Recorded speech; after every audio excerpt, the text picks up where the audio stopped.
Ok, irmãos, a graça e a paz de Cristo, a você que está nos acompanhando, bom dia a cada um de vocês.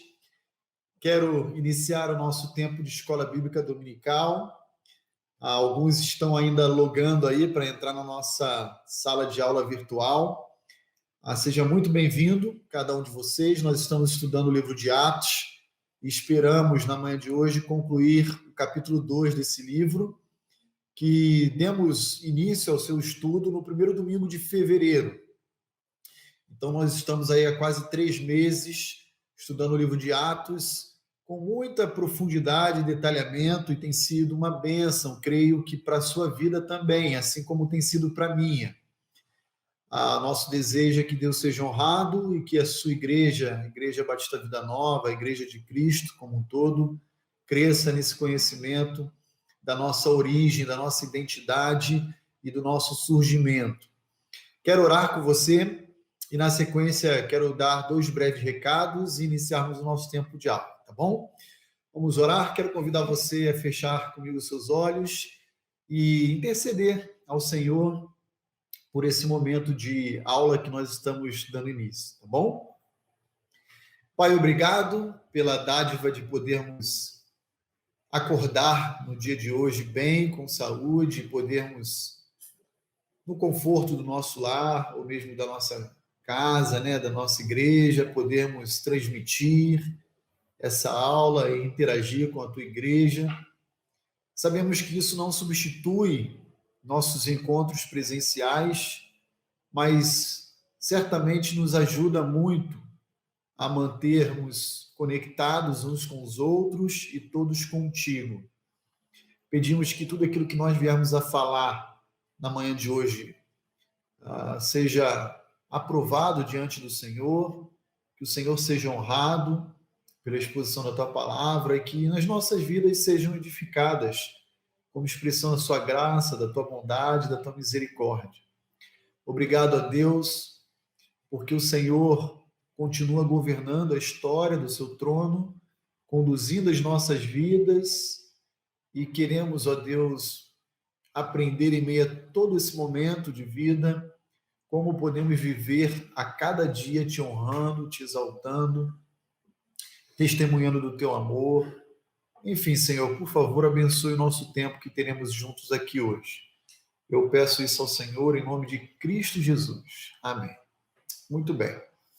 Irmãos, eu queria primeiramente apenas reforçar um vídeo que foi veiculado ontem, por volta da hora do almoço, na nossa linha de transmissão pelo WhatsApp para a membresia da Igreja Batista Vida Nova. Eu me refiro especialmente à membresia porque é possível que existam outras pessoas de fora da nossa comunidade que não estejam sabendo o que está acontecendo aqui no nosso município. Na quinta-feira à noite, nosso prefeito editou um decreto flexibilizando, digamos assim, o retorno de atividades aqui no nosso município, passando a valer, então, a partir do dia 17 de abril, sexta-feira, antes de ontem. Então, houve um retorno, uma abertura para comércios, entre outras atividades, inclusive para igrejas também, desde que atendido algumas condições, lotação máxima de 30%, uso de EPI, equipamento de proteção individual, luva, máscara, álcool gel, enfim, todos os cuidados, distanciamento de 2 metros. E a nossa diretoria, então, uma sexta-feira, deliberou que nós mantivéssemos suspensos ainda as nossas reuniões presenciais até que essa decisão que foi ditada pelo prefeito aqui de Indaiatuba se solidificasse, né? Ela tivesse continuidade. Até o momento ela continua em vigor, contudo parece que hoje, meio-dia, o prefeito virá público numa espécie de uma coletiva e a expectativa que se tem da imprensa aqui local é de que ele venha revogar esse decreto de flexibilização em função de uma notificação do Estado, do governador João Dória, que prorrogou o isolamento até o dia 10 de maio. Então, isso é um assunto muito controverso. foi parar no Supremo Tribunal Federal, que decidiu, na quarta-feira passada, que estados e municípios teriam autonomia e não teriam que seguir o governo federal, a União, mas ainda tudo muito nebuloso. Então, em função disso, nós veiculamos, através de um vídeo que o nosso vice-presidente gravou, aí a manutenção das nossas atividades suspensas, tá bom? Então, esse era o primeiro recado que eu queria compartilhar com os membros da Igreja Batista Vida Nova. Por hora, eu sei que existe um desejo muito grande no coração de todos, a começar deste que vos fala, de podermos nos reencontrar aqui na igreja, mas, por hora, nós ainda continuaremos com as nossas atividades suspensas, atividades presenciais, ok? Nossos grupos pequenos continuam se reunindo, nosso EBD continua acontecendo, reflexão bíblica às 19 horas normal, e de segunda a sábado temos o nosso devocional diário para que você esteja sempre assistido espiritualmente com uma porção da palavra de Deus. Um segundo recado, antes de nós iniciarmos a nossa aula, é que me ocorreu que nesse momento de quarentena, muitos poderiam estar aproveitando melhor esse tempo aí em família, lendo uma literatura. Então, eu queria sugerir aqui, a cada domingo, alguns títulos para a sua leitura aí, para que você possa se aprofundar no conhecimento de Deus, né? E ser edificado por um livro, uma obra que seja boa, prática e específica para esse momento que nós estamos vivendo. Nesse sentido, eu queria oferecer hoje, apenas hoje, 2 títulos. Semana que vem eu vou exemplificando outros títulos também, tá bom? Se você já leu algum desses títulos, você pode optar por outros, mas são recomendações que eu gostaria de desafiar você que nos assiste a abraçar a leitura dessas obras.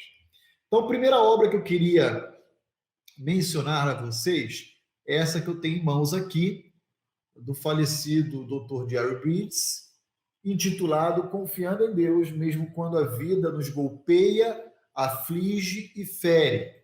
É uma literatura publicada há pouco mais de 2 anos, aqui em língua portuguesa, pela editora Nutra. Estou com o dedo aqui em cima, a editora Nutra, uma editora muito confiante, de muita confiança, e uma obra singular que vai trabalhar com o tema da soberania de Deus. Então, rapidamente, vou apresentar aqui alguns títulos aqui presentes no sumário dessa obra, para que você saiba um pouquinho mais sobre ela. Posso confiar em Deus? Esse é o capítulo 1º desse livro. Será que Deus está no controle? A soberania de Deus sobre as pessoas, a soberania de Deus sobre as nações, o poder de Deus sobre a natureza. O tema, capítulo 7, que é muito complexo para a nossa cabeça, a soberania de Deus e a responsabilidade do homem. Olha aí o que a gente tem trabalhado muito aqui no livro de Atos também. Então, é uma obra singular, muito boa. O autor é um dos meus preferidos. Vale a pena adquirir essa obra e lê-la com a sua família. Você vai ser profundamente impactado. Esse livro tem 263 páginas, não é tão grosso assim, e certamente você vai ser muito abençoado por ela.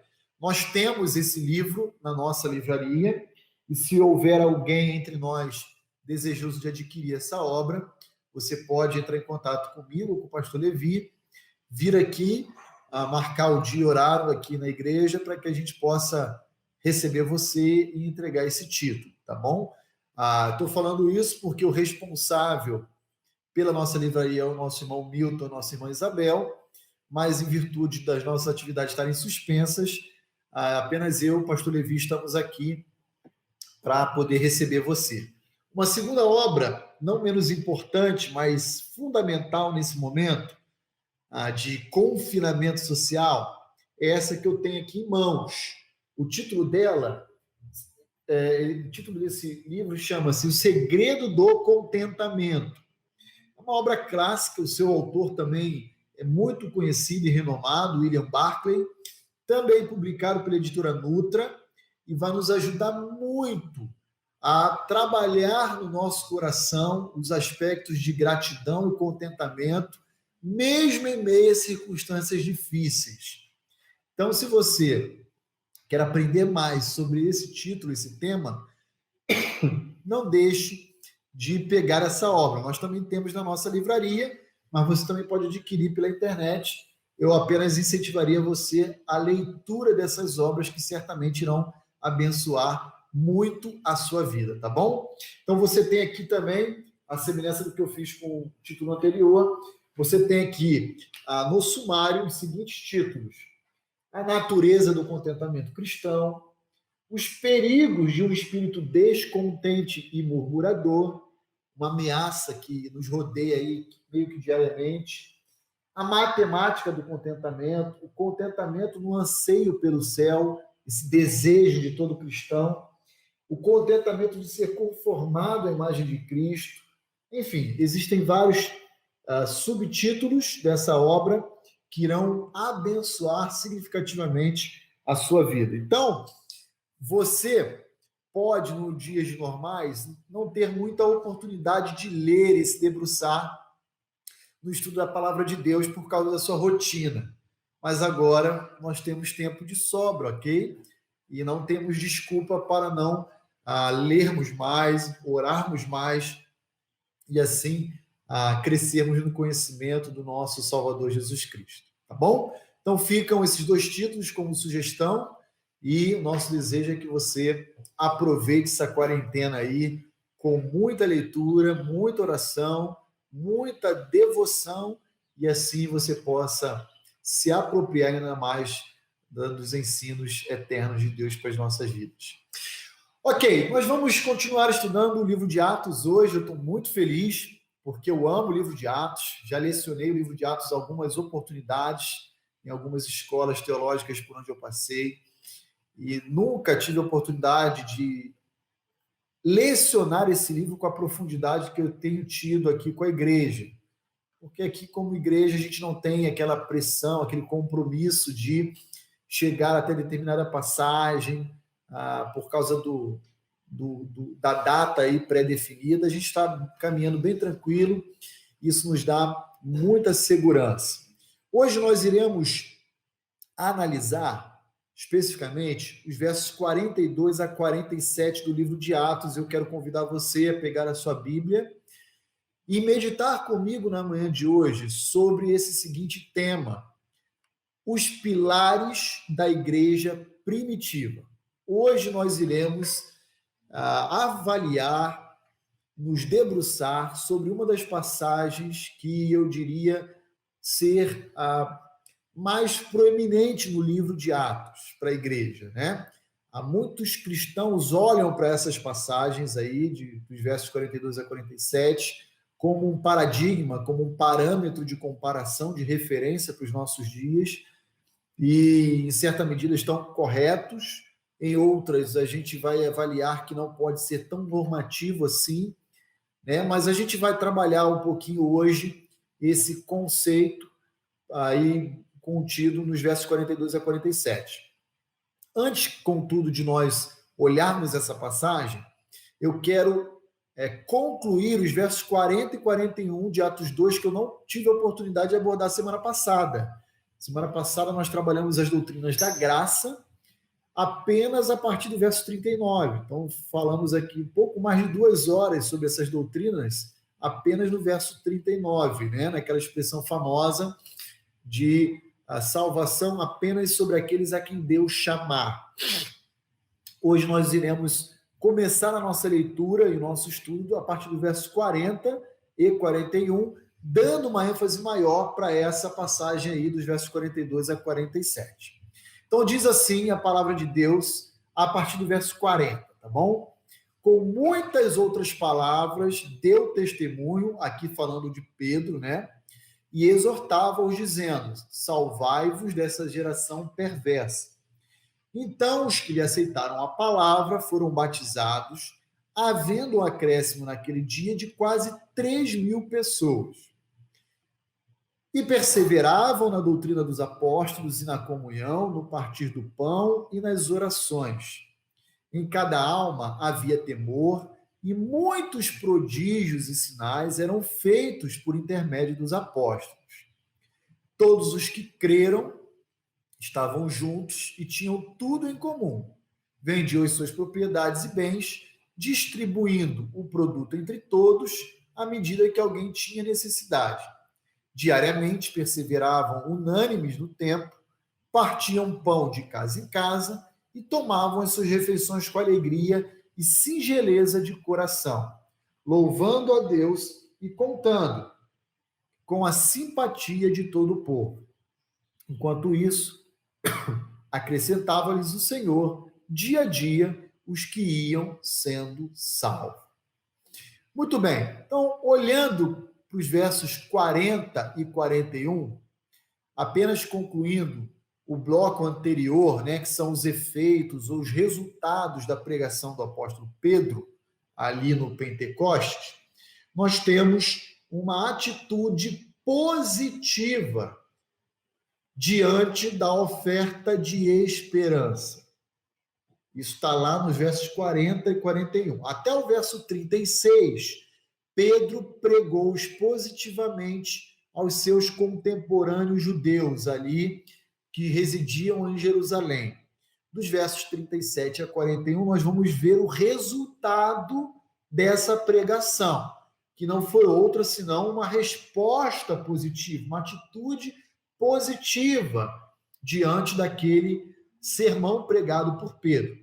E mais uma vez eu quero insistir, se você tiver qualquer dúvida ou ponderação aí a oferecer, à medida que nós estivermos falando, escreve aí no nosso chat.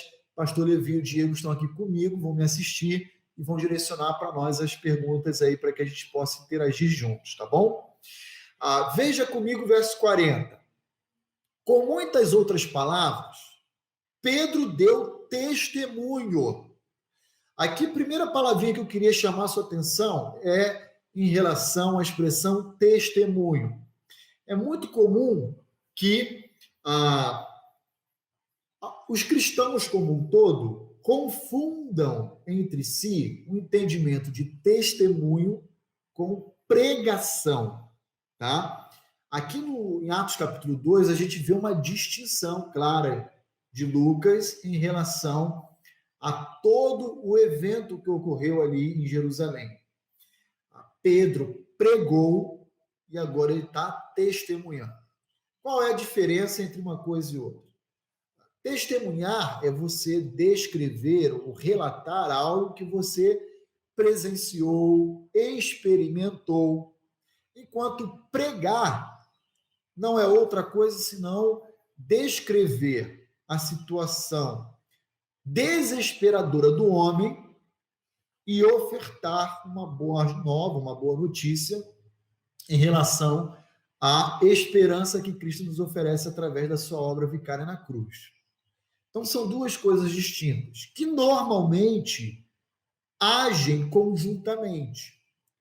No livro de Atos, capítulo 2, a gente vê uma pregação sendo seguida por um testemunho. Aqui nós não temos, Lucas não fez questão de descrever quais foram as palavras que Pedro proferiu no que diz respeito ao seu testemunho. Mas ele diz, ele testemunhou, ponto final. Você pode testemunhar e, na sequência, pregar, mas o fato é que testemunhar e pregar são duas coisas distintas. O que Atos 1:8 nos manda fazer? Testemunhar. E o que Mateus 28, 19 e 20, ou seja, a grande comissão, nos manda fazer? Pregar. Então, essas duas palavras devem estar distintas no nosso entendimento. Então, eu falo sobre a condição do homem e o que Cristo fez por cada um de nós, e eu posso concluir essa pregação dando meu testemunho pessoal, dizendo, olha, depois que eu tive contato com essa mensagem que eu acabei de anunciar a você, eu quero dizer a você o seguinte: aconteceu isso, isso e isso em minha vida. E nesse aspecto, todos nós poderíamos, com certeza, descrever aqui ou relatar poderosos feitos de transformação que Deus operou e continua operando, nos transformando à imagem do seu Filho Jesus Cristo, diariamente por meio dessa pregação do Evangelho, tá bom? Então eu queria apenas chamar a sua atenção para fazer esse destaque em relação à palavra testemunhar. Depois ele diz assim, com muitas outras palavras deu testemunho, e Paracaléu, dizendo, exortava-os. Aqui na Revista Atualizada, traduzido como exortava-os. Na verdade, literalmente seria, Pedro pregou, testemunhou e chamou eles para perto de si para lhe oferecer uma esperança. Ele convocou para estarem ao seu lado as pessoas que ele o ouviam para lhe ofertar uma esperança. E qual foi a oferta que Pedro ofereceu? Diz o verso 40. Salvai-vos desta geração perversa. Aqui nós temos duas maneiras de nós compreendermos a expressão salvai-vos desta geração perversa. A primeira delas diz respeito, talvez, a um juízo temporal iminente que estava por recair sobre os judeus e sobre a famosa cidade de Jerusalém. Juízo esse que Jesus já havia, por exemplo, em Lucas capítulo 21, lá dos versos 5 a 19, mencionado aos seus contemporâneos, dizendo que não restaria pedra sobre pedra naquela cidade. E foi o que exatamente aconteceu no ano 70 da era cristã. O general Tito, com a tropa romana, invadiu Jerusalém e destruiu a cidade, matou, lavou a cidade com o sangue de muitos judeus, saqueou o templo, levou os utensílios de ouro, levou a menorá, que é aquele candelabro de ouro, levou vários utensílios do templo de Jerusalém e, com isso, destruiu completamente a cidade, inclusive incendiando parte dela. Nós sabemos um pouco mais detalhadamente o relato desse acontecimento a partir de uma obra de um judeu muito proeminente no primeiro século, que inclusive tinha um trânsito muito grande dentro do Império Romano. O nome desse judeu é Flávio Joséfo. Ele nasceu na década de 30, ali por volta do ano 37 da era cristã, e ele veio a falecer por volta do ano 100. E ele, então, ele relata exatamente tudo o que aconteceu no ano 70, com muito detalhamento, numa das suas grandes obras. A obra principal dele aqui, que relata esse acontecimento, ou melhor, são as Guerras Judaicas. Na língua portuguesa, a gente já tem algumas obras dele. A principal e a mais famosa talvez seja a História dos Hebreus, publicada pela CPAD. Mas o título dele, As Guerras Judaicas, vai relatar para a gente como foi a destruição de Jerusalém, tá bom? Então, esse salvai-vos desta geração perversa pode ser um convite ao arrependimento e à fuga de um juízo iminente, temporal, que iria recair em breve ali, nos anos seguintes, sobre os judeus e a cidade de Jerusalém. Mas há ainda uma segunda possibilidade de entendermos essa expressão salvai-vos dessa geração perversa, que não é outra senão a que diz respeito a um juízo temporal escatológico. Parece que Pedro também quer dizer, olha, se vocês não se arrependerem, vocês serão julgados, e a gente sabe quando.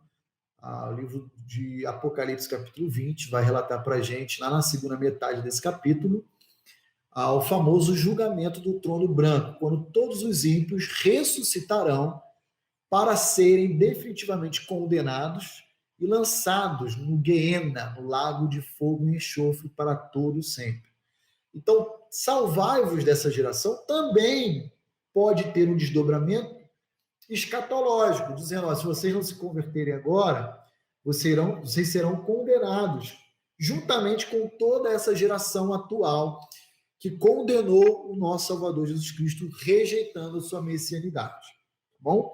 Então, nós temos aí essa famosa expressão, esse grande convite. E aí chegamos no verso 41, quando então Pedro diz, então, os que lhe aceitaram a palavra, ou seja, aqueles que exerceram a sua fé, depositando ela em Cristo Jesus como Messias prometido a Israel, foram, portanto, batizados, havendo um acréscimo naquele dia de quase 3.000 pessoas.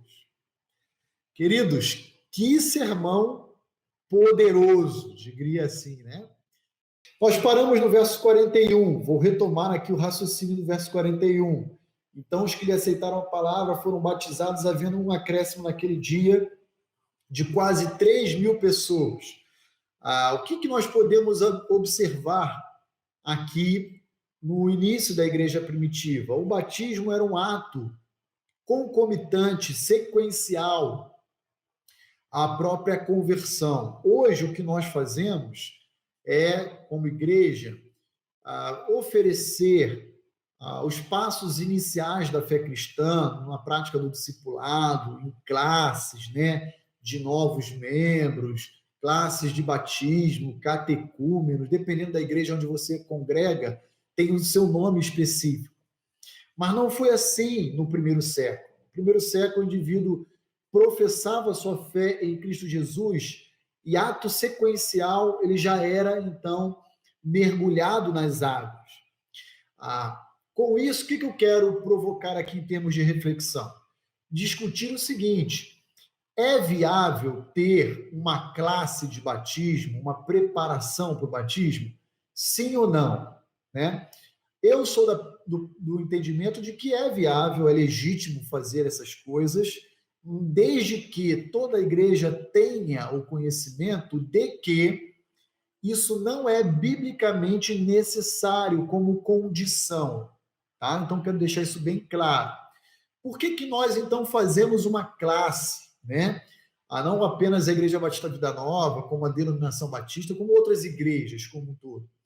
Por que nós fazemos essa classe? Para que a gente possa se certificar de que o batizando, de fato, entendeu a mensagem do Evangelho e está entrando ali nas águas de forma consciente, né? Para que a gente não corra o risco de batizarmos pessoas que sequer entenderam o conteúdo do Evangelho, pelo menos o mínimo necessário para a sua própria conversão, né? Então, ter uma classe, ela é legítima. Ter uma preparação, ela é legítima. A questão é, essa preparação, ela não pode se tornar nunca uma condição. Ela é saudável, ela é oportuna, mas ela não precisa ser uma condição, tá bom? Porque a Bíblia não nos coloca condições, a não ser o próprio exercício da fé em Cristo Jesus, para ser batizado, tá bom? Isso é importante que a gente comente. Outra coisa que deve chamar a sua atenção é que alguns, lendo o verso 41, pensam, poxa, mas 3.000 pessoas batizadas assim, no mesmo dia, deve ter levado horas para serem batizadas, né? Eu queria chamar a sua atenção para o fato de que o batismo no primeiro século não é semelhante ao batismo que nós realizamos no culto público nos nossos dias. No nosso culto, a gente canta uma música, alterna com o batismo, aí entra pessoas, saem pessoas, isso tudo toma um determinado tempo. Na verdade, o batismo de 3.000 pessoas foi realizado de forma muito rápida, inclusive. Provavelmente aquelas 3.000 pessoas se dividiram em duplas, trios ou quartetos e uma foi batizando a outra. né, mergulhando ali no rio próximo e pimba, rapidinho, uma mergulhou a outra e a coisa aconteceu tudo em 5, 10 minutos. Quase 3.000 pessoas. O que eu quero dizer com isso também é o seguinte: a Bíblia não nos oferece, preste muita atenção no que eu vou dizer, qualquer requisito para aquele que batiza. Todo crente pode batizar a outro crente. O que acontece é que o estatuto de uma igreja, bem como a prática denominacional a qual ela pertence, eventualmente restringe a prática do batismo, investindo de autoridade apenas os seus ministros ou oficiais que a igreja reconhece como líder. Agora, nada impede que um crente possa batizar outro crente, tá bom? Aí não há requisito ou condição bíblica para isso.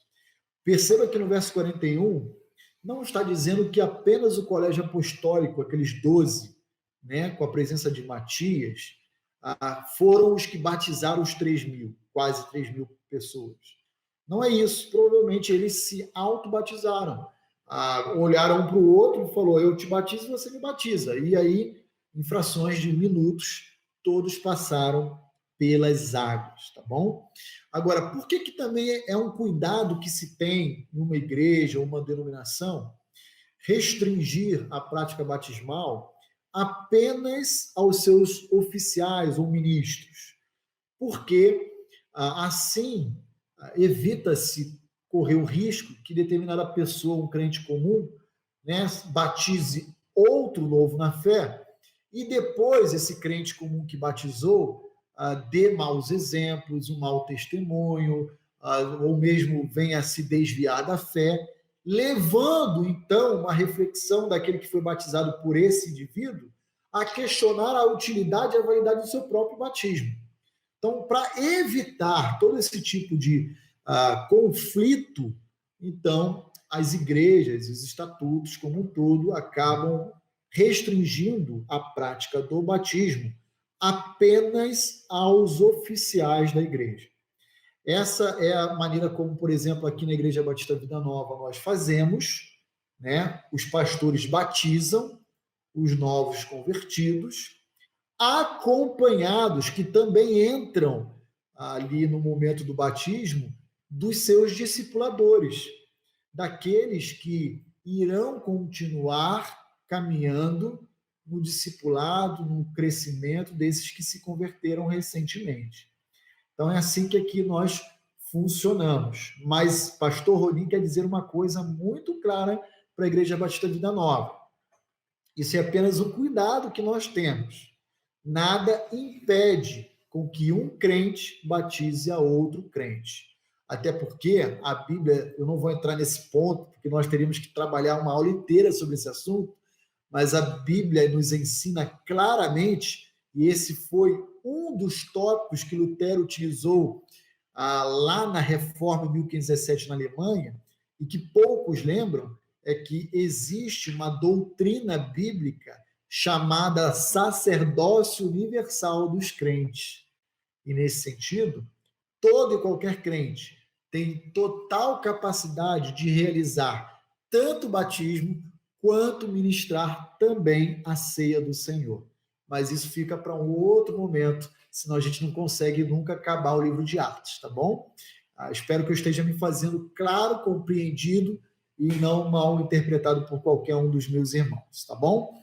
Só quero dizer isso. O batismo não foi com músicas, alternações aí no culto, foi coisa rápida, simples e objetiva, e que todos podem e certamente batizaram-se uns aos outros ali nas águas. Tá bom, queridos? Feita essa consideração, eu quero mais uma vez enfatizar o convite a você que eventualmente está congregando conosco e que não foi batizado ainda, que o faça o quanto antes como expressão da sua obediência e submissão a Cristo Jesus. esse papo, como eu já falei há 2 aulas anteriores, de que eu preciso me preparar melhor para ser batizado, isso não tem qualquer amparo escriturístico, tá bom? Percebam, no verso 40, nós encontramos o seguinte: eles, ouvindo o testemunho, o apelo de Pedro ali, salvai-vos da geração perversa. No 41, eles recebem aquela palavra em seus corações e, sequencialmente, então, são batizados, ok? Então, se você ainda não foi batizado, você deve ser o quanto antes. Procure a mim ou o pastor Levi. Nós iremos, juntamente com a Igreja Batista Vida Nova, nos alegrar, nos regozijar com esse seu ato de obediência a Cristo. Muito bem, vamos prosseguir agora olhando o verso 42 até o 47, e nós vamos entender agora quais eram os alicerces, os fundamentos, os pilares de sustentação, a coluna que a igreja surge no tempo e no espaço. Então, quais são os pilares presentes na igreja primitiva? Então, olha comigo o verso 42, observando como viviam os primeiros cristãos, os cristãos de Atos 2, os cristãos ali de Pentecostes. Olha lá o verso 42. E perseveravam, ou seja, eles insistiam em 4 elementos, em 4 pilares aí presentes. Primeiro, na revista atualizada aparece doutrina dos apóstolos. A palavra doutrina aí é a palavra didática, que vem de onde vem didática, é o ensino. Então, eles insistiam no ensino dos apóstolos. Eles também insistiam na comunhão, eles insistiam na prática do partir do pão e também insistiam nas orações. Vamos pensar um pouquinho nesses 4 pilares aqui rapidamente. E se tiver alguma pergunta, pastor Levi, pode me falar. Tem uma pergunta aí? Ok. Então, pastor Levi vai me mandar aqui e eu vou responder antes de prosseguir. Muito bem, Ângela Machado. Qual é o estatuto da nossa igreja? Precisa passar pela classe e se chegar um casal que não são casados, eles precisam se regularizar ou já podem batizar? Ângela, muito boa a sua pergunta, muito boa a sua pergunta. Nós, como igreja, nós sempre iremos orientar a pessoas recém-convertidas a regularizarem a sua situação de forma imediata como expressão da sua obediência a Cristo, tá bom? Mas é possível que, dependendo da realidade de cada pessoa, situações como essa não sejam tão rápidas e fáceis assim. E a Bíblia diz: eu devo condicionar, então, o batismo dessas pessoas a uma regularização? Não. Como eu já falei, você não vai encontrar em nenhuma parte da Bíblia condições a não ser o exercício da fé em Cristo Jesus para que alguém seja batizado, tá bom? Agora, é claro que essa pessoa ela vai ser orientada pelo seu discipulador, pelo seu pastor, para que ela se regularize, tá, Ângela? Se essa pessoa falar, não quero me regularizar, aí isso vai sinalizar para nós que talvez ela ainda não entendeu o mínimo necessário para ser batizada. E aí a gente pode prorrogar um pouco mais esse batismo até que ela entenda que toda a obediência de um servo do Senhor Jesus deve ser incondicional, não pode ser por conveniência. E aí a gente vai acompanhar essas pessoas, não só os pastores, mas os discipuladores dessa pessoa também. Mas vou contar para você, Ângela, um caso muito especial que não tem a ver com a Batista Vida Nova, tá? Fiquem em paz, membros da Igreja Batista Vida Nova. Todas as vezes que eu ilustro com exemplos são de igrejas e ministérios anteriores por onde eu passei. Então, fique tranquilo, porque eu não vou jamais expor ninguém, absolutamente, da nossa membresia para a igreja. Eu peguei um caso no outro ministério, Ângela, muito curioso. O rapaz se converteu. Ele veio de uma família muito simples, muito simples. Morava numa comunidade e o rapaz se converteu. Ele vivia amasiado com a moça. E essa moça, também uma pessoa muito simples, dizia que jamais ela queria se casar com ele. E a pergunta que nós fizemos a ela foi: por quê? E ela disse: porque casar dá azar. Se eu casar, aí a gente vai acabar brigando e se separando. Se a gente viver juntos, amasiados, não tem problema nenhum. Só que tem um detalhe: quem se converteu foi o rapaz, não a moça. E o rapaz estava caminhando com a igreja já em torno de uns 2 anos ou 3 anos, regularmente, crescendo no conhecimento de Cristo. E nós falamos: olha, você vai ter que tomar uma decisão. Veja, ele já tinha filhos com essa moça. É uma situação muito complexa, tá, Ângela? Estou descrevendo um caso particular que nós tivemos que lidar. Ou você vai se casar com ela e regularizar sua situação, ou você não pode continuar vivendo amasiado. Mas veja, você vai acabar se separando dessa moça, né? Então, você vai ter que tomar alguma decisão. E ele falou: pastor, mas eu quero me batizar e já estou pedindo para ser batizado há algum tempo. A opção dele foi: eu não vou me separar, eu quero me casar com ela, só que eu estou num processo de convencimento. Nós batizamos aquele rapaz, Ângela. Não porque ele não queria corrigir a sua situação, ele queria, mas não dependia dele, dependia dela. Depois de batizado, ele se casou com essa moça. Ele veio a casar-se com ela, acho que 1 ou 2 anos depois, inclusive, do batismo dele, né? E ele não se separou dela nem nada. Eu jamais iria tomar uma decisão no lugar dele. Eu dei os parâmetros bíblicos, o amaziamento não está correto, mas você tem 2 caminhos. Se você regularizar casando com ela, a sua situação, você sai da situação de pecado. Se você se separar, você destrói sua família. Porque hoje, infelizmente, no contexto sociológico que a gente vive, a gente tem famílias sem necessariamente haver casamento. No contexto bíblico, a família surgia com o casamento. Hoje a gente tem famílias sem casamento. Essa aqui é a realidade. A gente tem casos de mãe solteira, pai solteiro, tem casos de pessoas amasiadas com filhos, inúmeros filhos. E a questão é: se alguém quer ser batizado, porque entendeu o evangelho, se entregou. E mais um detalhe: o batismo é uma ordem, Ângela. O batismo não é uma opção. A pessoa quer obedecer essa ordem. Eu, como ministro do evangelho, vou dizer: não, você vai desobedecer essa ordem dada de Cristo? Não posso, né? Então, o que a gente fez foi orientar e acompanhar. E graças a Deus que depois ele conseguiu, conversando com a esposa, e eles estão casados até hoje, até onde eu saiba, continuam casados e deu tudo certo, né? Mas a gente sabe que nem sempre o desfecho é esse. Vou dar um outro exemplo.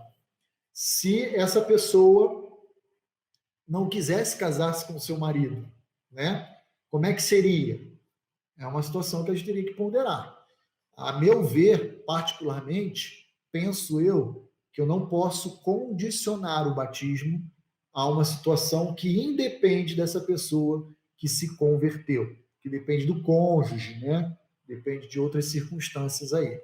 E como essa situação é delicada e sensível, há muitas outras. Então, estou contando uma experiência para ilustrar como a situação é muito mais complexa e possui desdobramentos a partir de tudo isso, tá bom? Se, por exemplo, esse casal não tivesse filhos, era mais fácil. Falava: se separa dela, interrompe esse relacionamento de amaziamento, acabou. Mas tem filhos, né? Tem filhos. Vivem juntos, filhos cresceram com os pais. Eu vou dizer para esse casal, olha, se separe, é muito complicado. É uma família, lembra? Agora, eu não estou dizendo que com isso a relação que ele se encontra está correta aos olhos de Deus. Não está. Não está. E graças a Deus o final, o desfecho foi feliz. Ele foi batizado e ele se converteu, tá bom? Então, Ângela, espero ter de alguma forma contribuído aí com a sua dúvida, né? Aqui em Vida Nova, aqui na Vida Nova, o nosso estatuto ele não entra no detalhamento de quem tem que ministrar o batismo. Isso aqui é mais uma prática denominacional que nós reconhecemos e realizamos aqui na nossa igreja, tá bom? Que é apenas os ministros realmente oficiais da igreja. Sônia Camarão, pastor, bom dia. Será que eu entendi direito? Podemos fazer uma santa ceia em casa? Sônia, a gente ainda vai chegar na ceia. A gente ainda não falou de ceia, estou ainda no batismo, tá? É o terceiro pilar aqui do verso 42. Mas veja, a sua pergunta depende muito do contexto. Por exemplo, a gente vai ver que na igreja primitiva, como esse terceiro pilar aí contido no verso 42, as igrejas, os crentes, perdão, os cristãos iniciais, se reuniam onde? No templo. Você vai ver no verso 46 que eles perseveravam unânimes diariamente no templo. Então, se a gente entender a ceia do Senhor como uma ordenança a ser observada na expressão comunitária do culto público, tem que ser realizada na igreja. Tá? Tem que ser realizada aqui na comunhão dos santos, na assembleia. Ok? Agora, isso impede com que eu, particularmente, possa, com os meus filhos, no seio do meu lar, ensinar eles, por exemplo, como eu fiz semana passada lá com a minha esposa, na Páscoa, a contar a história e fazer isso aqui em casa, na minha casa, didaticamente, isso não me impede, eu posso fazer isso. Agora, o que eu não posso fazer, Sônia?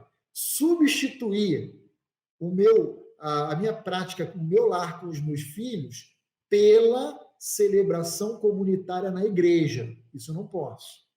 Porque 1 Coríntios 11 vai nos ensinar que a ceia do Senhor deve ser realizada no âmbito da comunidade, da assembleia.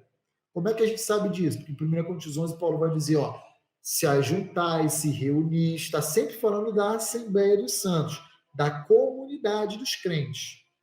E embora hoje já está tendo moda de tudo aí pela internet, batismo online, ceia online, pastor Roni não concorda com esse tipo de entendimento e prática que está se perpetuando aí, se propagando. Isso, para mim, não tem qualquer fundamento bíblico, tá bom?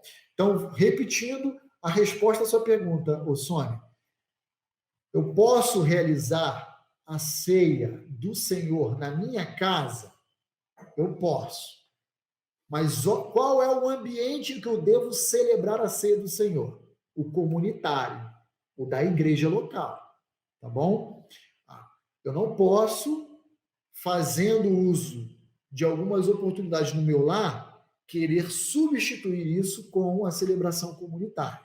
São duas coisas totalmente distintas, tá bom? Então, por exemplo, eu posso ter o meu culto doméstico, eu posso ter a minha devoção individual e eu tenho que também observar o meu culto público. Então, são três esferas distintas. Uma não pode suprimir ou substituir a outra. Ok, Sônia? Mas eu ainda vou falar da ceia. A ideia não era chegar a ceia agora. Mas vamos lá, vamos continuar. Tudo bem? Mais alguma pergunta, pastor Evino? Espero ter ajudado aí na compreensão. O ideal é a gente estar presente, né? Um ao outro aqui, frente a frente, para a gente poder ouvir a réplica, interagir com as tréplicas aí por diante, tá? Veja, perseveravam na doutrina dos apóstolos. O que é o ensino, a doutrina dos apóstolos? É todo o conteúdo neotestamentário. Ali nós temos a presença de tudo o que os apóstolos ensinaram. Está tudo registrado nas cartas dos apóstolos, nos evangelhos dos apóstolos, nas obras apostólicas. Com isso, então, eu posso descartar o Antigo Testamento? Não. Porque se o Novo Testamento é o registro dos ensinos apostólicos, esse registro não existiria se não tivesse sido pautado na Bíblia que eles tinham no primeiro século, que era o Antigo Testamento. Então, o Antigo Testamento, ele é o fundamento do Novo. E aí os reformadores vão dizer que o Novo interpreta, ele joga a luz no Antigo Testamento, de forma que um não substitui o outro, mas complementa. Por exemplo, a doutrina da Trindade. A doutrina da Trindade está presente no Antigo Testamento? Tá. Mas de forma muito obscura. E como é que a gente compreende um pouquinho melhor ela? Olhando para o Novo Testamento, quando os apóstolos, inspirados por Deus, eles então, olhando para alguns textos antigos, eles então legislam, escrevem, normatizam algo mais claro, mais visível para nós a respeito desse assunto. Tá bom? Então, todo o Antigo e Novo Testamento devem ser utilizados pela igreja. O que não pode ser utilizado pela igreja? Qualquer outra coisa senão as escrituras sagradas. Então, veja, tradição, obras seculares, notícia, jornal, revista, qualquer coisa, isso não deve ser pregado na igreja com a mesma autoridade ou colocado de forma normativa aos crentes. Que isso tudo não pode suprimir o lugar das Sagradas Escrituras. E isso foi uma das razões, que veio a promover a reforma protestante, com aqueles 5 solas, lembra? O primeiro deles não é outro senão sola Scriptura. Então é somente as Escrituras Sagradas, tá bom? O problema não é entender ou perseverar na doutrina dos apóstolos. O problema é que tem muitas igrejas que, se dizendo ser apostólica, se escondem a partir de alguns textos bíblicos para defender e sustentar uma doutrina humanista e coisas do gênero, que nada tem a ver, inclusive, com as Sagradas Escrituras. Toda a igreja cristã deve ser uma igreja apostólica. Em qual sentido? Uma igreja fundamentada ou orientada pelo ensino dos apóstolos. É nesse sentido, não uma igreja apostólica porque o seu líder ou o seu oficial é um apóstolo, não por isso, mas pautada no ensino, na orientação oferecida pelos apóstolos, tá? E aí eu volto a dizer, tem muita igreja que é seletiva, igreja não, comunidade, que é seletiva em pegar apenas alguns trechos para justificar seus pressupostos humanistas, por exemplo. Depois temos a insistência na comunhão. E aqui, comunhão, queridos, eu quero propor uma definição de comunhão com os irmãos. Uma definição que eu já trabalhei com a igreja em anos anteriores, em alguma outra aula, que eu não me recordo qual foi, mas que é sempre bom e oportuno a gente lembrar. A palavra aqui é koinonia, que é traduzida como sociedade, como associação, tá? O que é uma comunhão? Presta muita atenção o que significa biblicamente comunhão. Comunhão é um relacionamento estabelecido, essa é uma definição minha, tá? Com as minhas palavras, irmãos. Um relacionamento estabelecido entre crentes e Deus a partir do vínculo indissolúvel promovido pelo Espírito Santo de Deus. Isso é comunhão. Mas, pastor, por que o senhor está definindo com essas palavras? Eu estou pensando nessa definição a partir de Efésios capítulo 4. Então, quero convidar você a abrir comigo lá. Nós vamos ler Efésios 4, de 1 a 6, mas a definição de comunhão vai ser elaborada a partir dos versos 4 a 6. Então, acompanhe comigo. Efésios 4, de 1 a 6. Olha lá. Rogo-vos, pois eu, o prisioneiro no Senhor, que andeis de modo digno da vossa vocação, a que fostes chamados, com toda humildade e mansidão, com longanimidade, suportando-vos uns aos outros, em amor, esforçando-vos diligentemente por preservar a unidade do Espírito no vínculo da paz. Então, agora, existe um pedido de Paulo aos crentes de Éfeso para que se preserve a comunhão dos crentes, que ele usa a expressão unidade do Espírito no vínculo da paz. E aí agora ele vai dizer o que é comunhão. Olha só. Há somente um corpo e um espírito, como também fostes chamados numa só esperança da vossa vocação.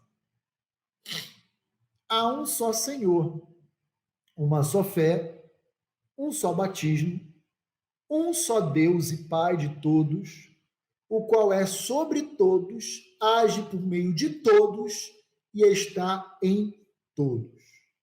Então, o que é uma comunhão? É um relacionamento estabelecido entre os crentes como um todo e entre essa comunidade de crentes com o próprio Deus que a une, a partir de um vínculo que eu chamo de indissolúvel, porque ele não pode ser perdido, porque crente não perde a salvação. Nós trabalhamos esse conceito na Tulip semana passada, especialmente o quinto item, que é perseverança dos santos, ou preservação dos santos, e que foi estabelecido pelo Espírito Santo de Deus. Então, olha só, o que é comunhão? Há somente um corpo. Comunhão é fazer parte de um mesmo corpo. Há somente um espírito. Comunhão é ser participante de um único espírito. Como também foste chamado uma só esperança da vossa vocação. Comunhão é ter em comum o mesmo chamado para a salvação, para o arrependimento.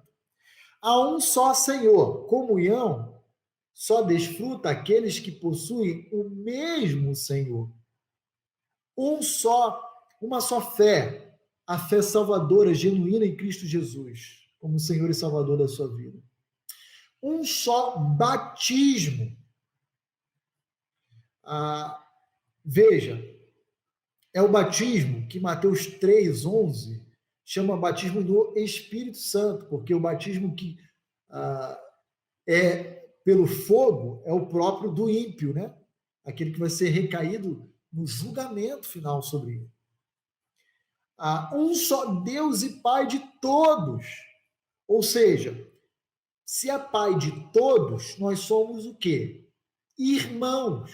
Então, para se haver comunhão, nós temos que ter um Pai em comum, o qual é sobre todos, age por meio de todo e está em todos, ou seja, habita, ele reside em todos. Então, qual é o desdobramento claro e óbvio que o pastor Rony quer propor aqui para você que me assiste? Não existe comunhão entre crente e incrédulo. E aí, talvez você que me ouve vai pensar assim, mas eu tenho amigos que não são crentes, pastor. Aí a gente vai ter que entrar na definição de amizade também, para tentar entender o que você tem pelo conceito de amizade. Se você entende que é possível ter uma amizade sem ter uma comunhão, tudo bem, você pode ter amizade. Agora, se você tem o conceito de que amizade exige a presença de comunhão, então não existe amizade com o descrente, tá? Você pode chamar ele de colega, de conhecido, de que for. Mas o fato é que não existe comunhão entre crentes e descrentes. E nesse aspecto, eu quero ler com os irmãos 2 Coríntios, capítulo 6. Vai lá comigo também nesse texto, porque esse texto está falando sobre o nosso segundo pilar, que é a comunhão, tá?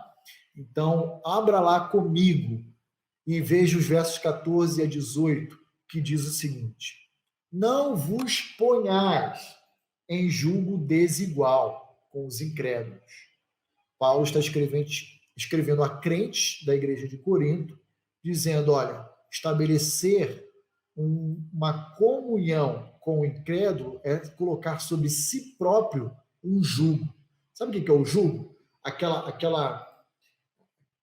Aquele instrumento que é utilizado em bois, em gados, em cavalos, às vezes, né, para usar como rédea ali, para fechar o ângulo de visão dele e ele continuar ali andando.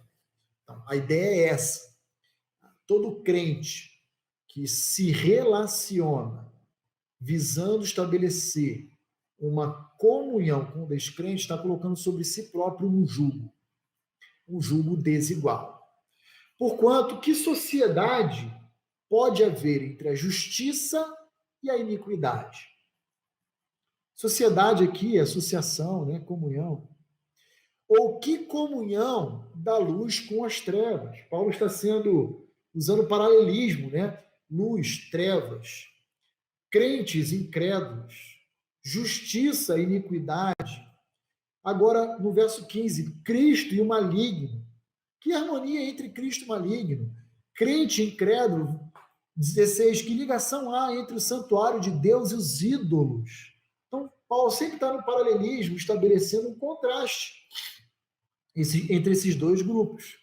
Porque nós somos santuário de Deus, do Deus vivente, como ele próprio disse, habitarei, andarei entre eles, serei o seu Deus, e eles serão o meu povo. Por isso, retirai-vos do meio deles, separai-vos, diz o Senhor, não toqueis em coisas impuras, e eu vos receberei, serei vosso pai, e vós serei para mim filhos e filhas, diz o Senhor Todo-Poderoso.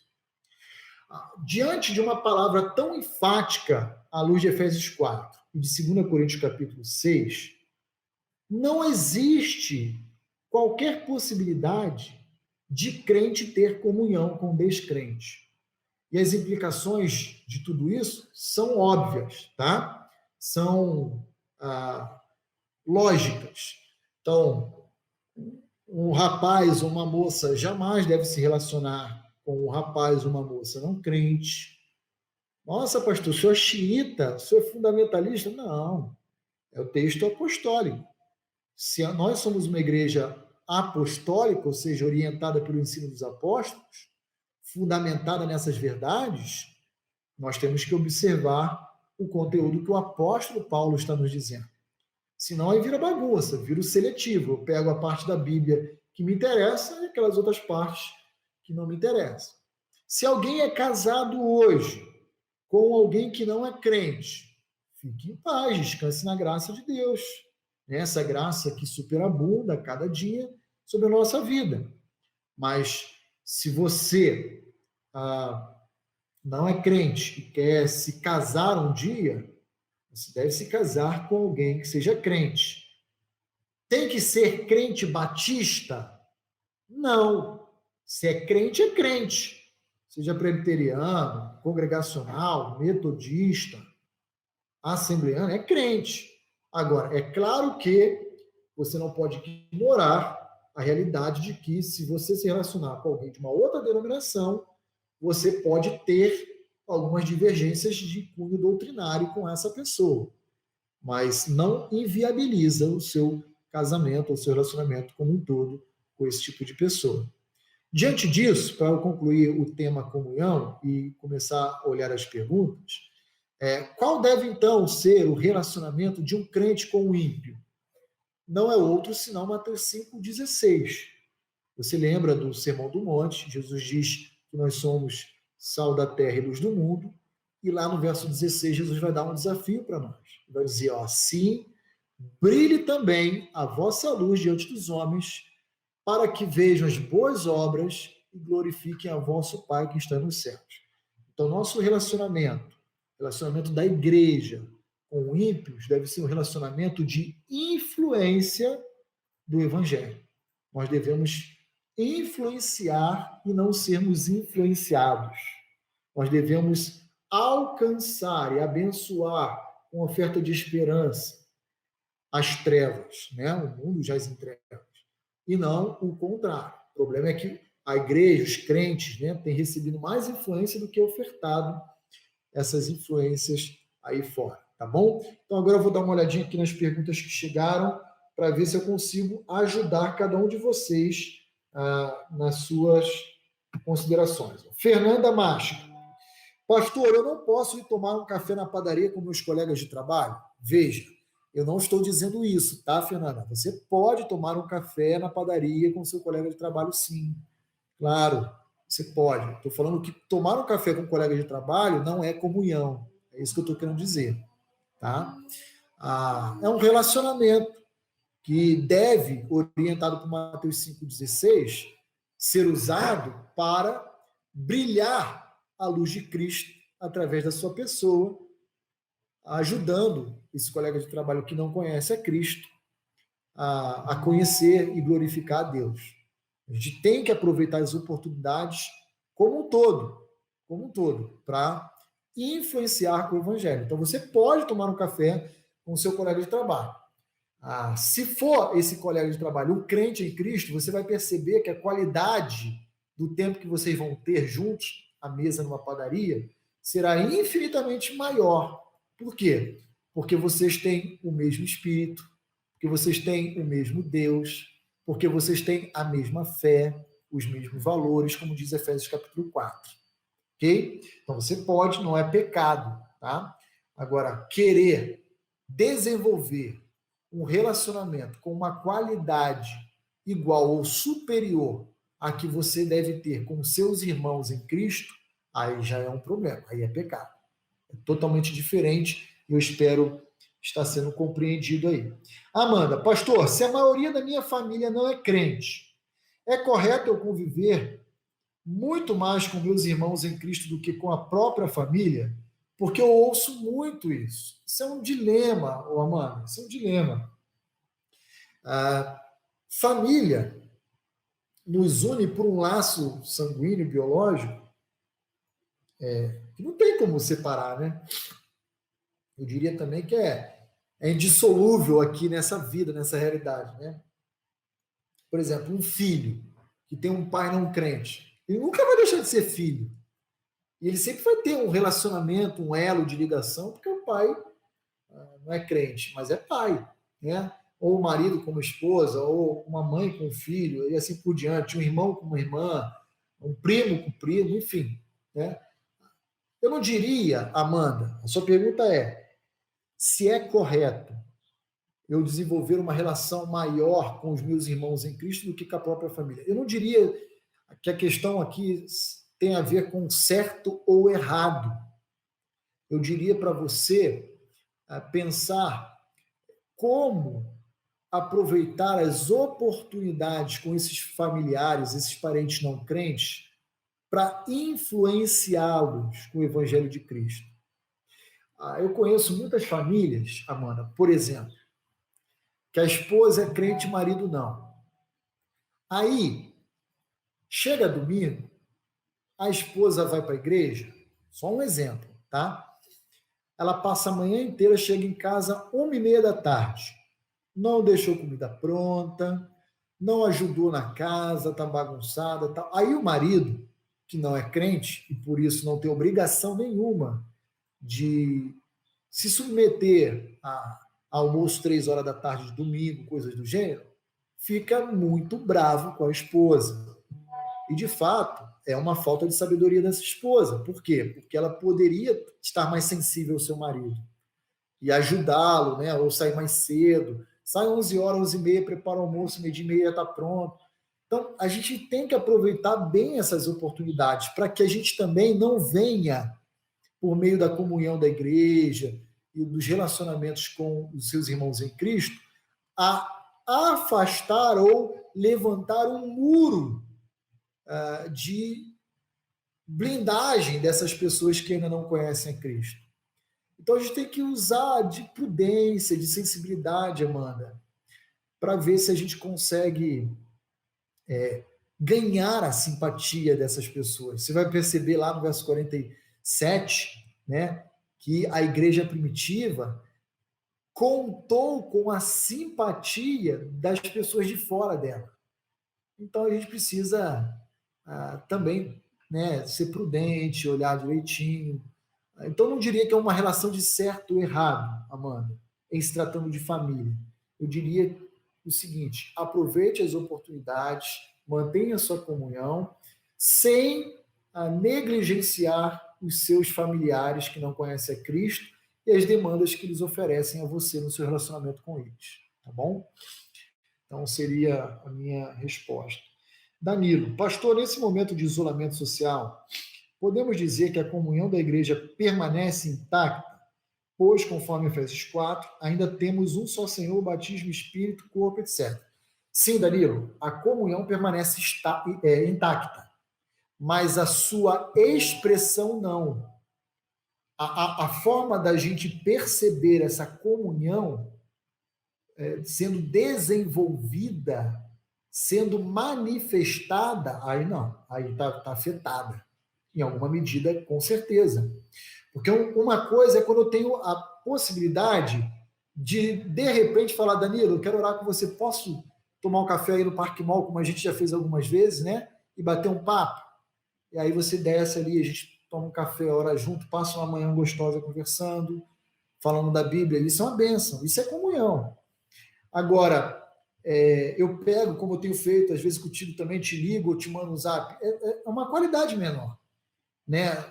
Não é tão notório, não aprofunda, não desenvolve o calor humano como a gente está acostumado. Então, a comunhão, eu diria, ela está intacta, porque a comunhão, segundo a definição que eu estou propondo com as minhas palavras, é esse relacionamento estabelecido entre os crentes e os crentes com Deus a partir de um vínculo indissolúvel que não é outro senão o Espírito Santo de Deus. Isso está mantido. Agora, a sua manifestação, a forma como essa comunhão se expressa, ela perdeu. Isso aí, sem dúvida alguma, né? Então, temos que orar para acabar logo esse negócio, porque todos nós estamos bem tristes com essa situação, né? Irmão Luiz, forte abraço, irmão Luiz, você é muito querido e também amado. Na igreja de Corinto, tivemos o aprendizado de não conviverem com ímpios. Semana passada eu disse isso, que vivemos 80% entre ímpios. Aí o Senhor disse que nós temos que conviver entre ímpios. Ficou muito confuso. É claro que para pregar temos que estar entre ímpios, embora entre crentes professamos sempre a palavra de Deus. Tá, então deixa eu tentar ser claro, irmão Luiz, se eu fui infeliz na minha expressão. O que eu estou dizendo é que uma coisa é nós convivermos no sentido de influenciarmos com o evangelho aqueles que não conhecem a Cristo, pregando, testemunhando, abençoando eles com essa palavra de esperança. Outra coisa é eu, de alguma forma, colocar as pessoas que não têm a Cristo no mesmo nível ou até mais do que os crentes em Cristo Jesus. Porque tem pessoas cristãs assim, infelizmente, que dizem ter conselheiros não cristãos e amigos não cristãos, mais até do que irmãos da própria igreja. Isso, a meu ver, é um problema, é um sério perigo. Porque como eu posso buscar um conselho em alguém que não tem o mesmo Deus, a mesma fé, os mesmos princípios e valores do que eu? Então, temos um problema. Uma coisa é uma coisa, outra coisa é outra coisa. A gente tem que estar no mundo, o mundo está em trevas, nós somos luz e temos que, como diz Mateus 5,16, fazer brilhar a luz de Cristo nesse mundo. Agora, o fato de eu estar no mundo fazendo a luz de Cristo brilhar não significa que eles têm comunhão comigo ou eu com eles. Nós temos um relacionamento que não nos une de forma indissolúvel, porque não temos o mesmo Espírito habitando em nós. Eu tenho o Espírito de Deus e ele não. Então, é isso que eu quero dizer. Tá bom, Luiz? Não sei se eu estou me fazendo claro nesse momento agora para o irmão. A gente pode ter e deve ter relacionamentos com ímpios, com incrédulos, com descrentes. Mas esse relacionamento deve ser um relacionamento mais de influência nossa para com eles e não deles para conosco. Tá? Então, são duas coisas distintas que eu quero passar aqui para a igreja. Tá bom?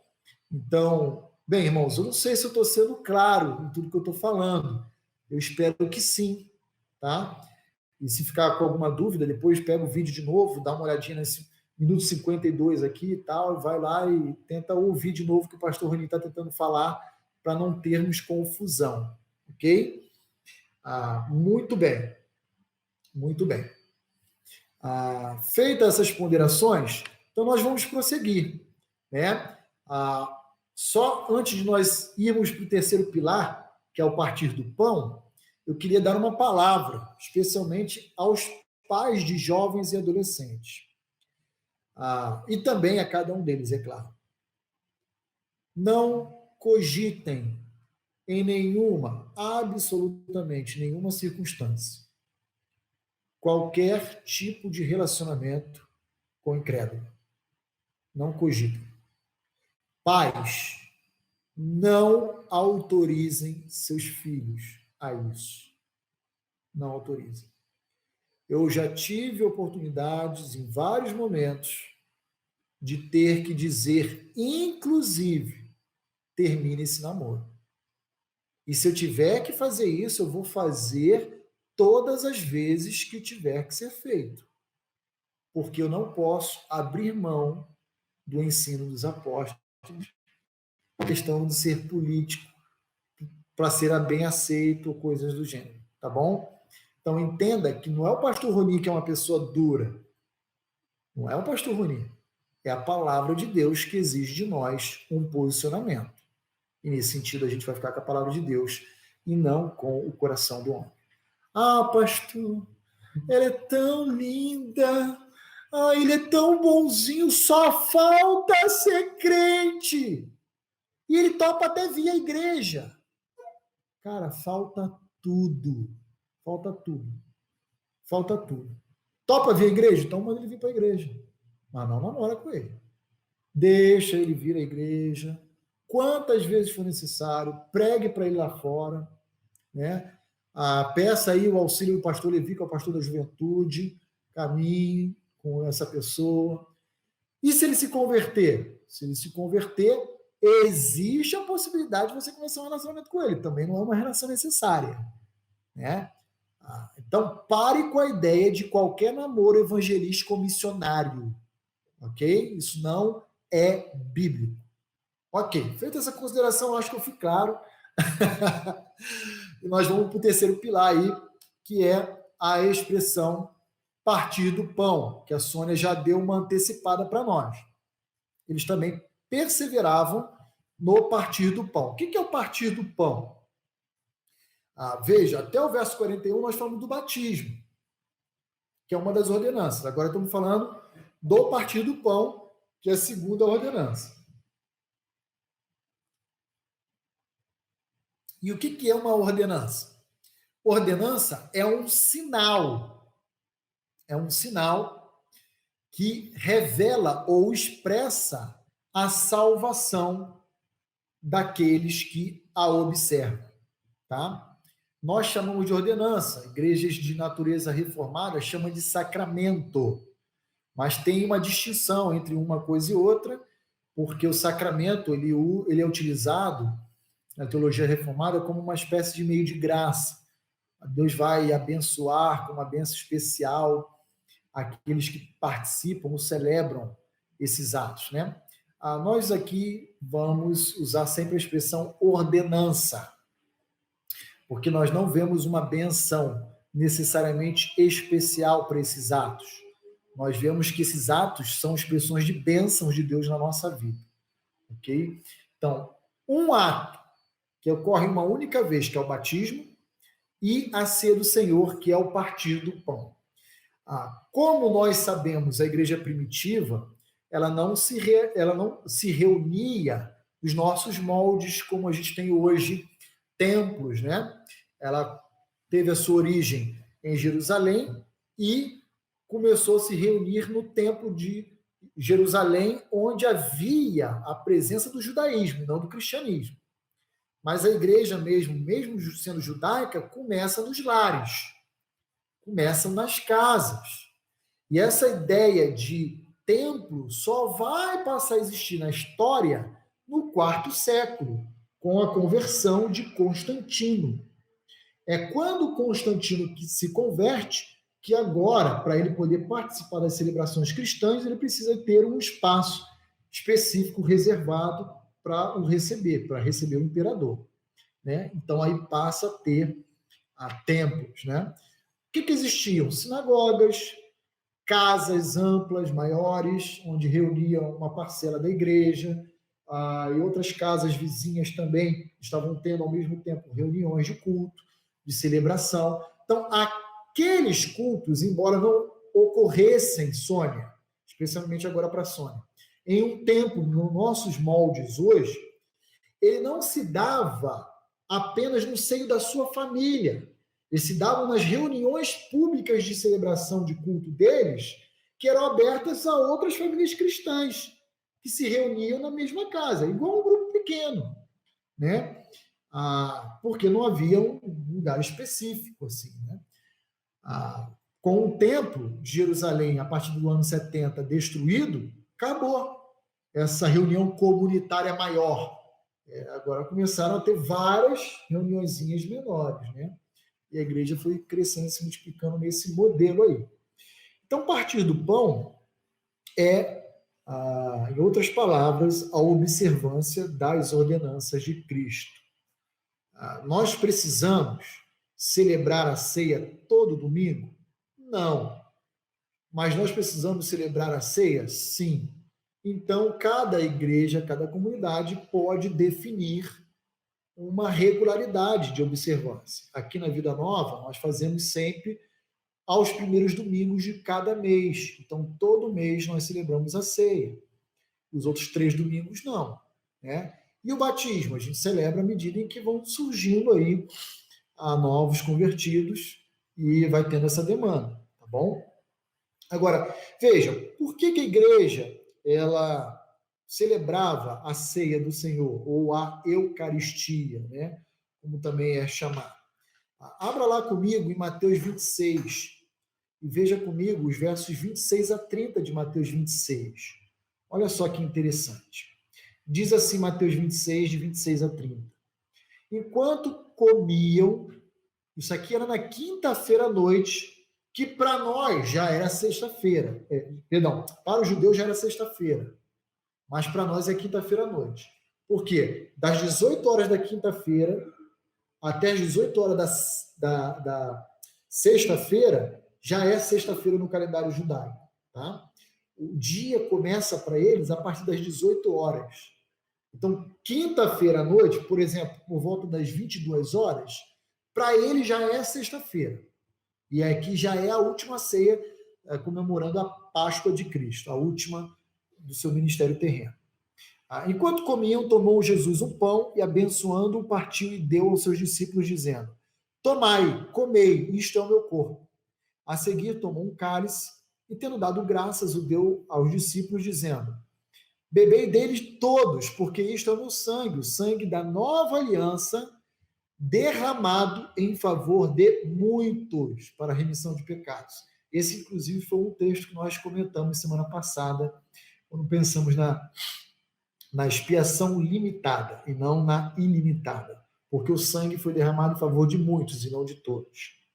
Verso 29. E digo-vos que, desta hora em diante, não beberei deste fruto da videira até aquele dia em que eu hei de beber novo convosco no reino do meu Pai. Então, Jesus está dizendo assim claramente, essa é minha última participação com vocês, e essa participação ela será interrompida, mas vocês continuarão celebrando ela. Até quando? Até quando eu voltar. E quando eu voltar, olha o que diz aí. Eu hei de beber novo convosco no reino do meu Pai. Então veja, a igreja deve continuar observando como uma ordenança a ceia do Senhor, numa perspectiva de um memorial, de uma simbologia, onde o pão e o cálice representam a carne e o sangue de Cristo, a sua própria vida dada voluntariamente na cruz do Calvário, né? E certos de que haverá um tempo em que nós, os crentes em Cristo Jesus, iremos nos assentar à mesa com Ele para celebrarmos no reino do nosso Pai a ceia do Senhor. Então, aqui, no final do verso 29, nós temos aí uma afirmação de que Cristo irá, durante o seu reino milenar, celebrar a ceia com os santos. É assim que a palavra de Deus nos ensina. E aí no verso 30, diz assim: e tendo cantado o hino, saíram para o Monte das Oliveiras.